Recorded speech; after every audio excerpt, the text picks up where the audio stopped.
ቢገባ አይመስል ነበረ ማለዳው የካባ ደርሶ ሀገር አሳርፎ እልፍ ገዳይ ሲባልለ ምነው በከበረው ማግስት ሕይወት ሰልፍ ሆነበት።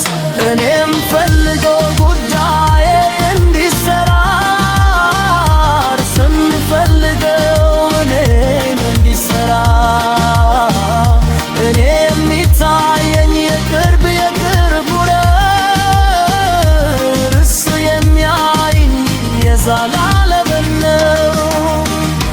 እኔ የምፈልገው ቢሆን ዛሬውኑ እርሱን ያስተምረኝ መሆን መርሱኑ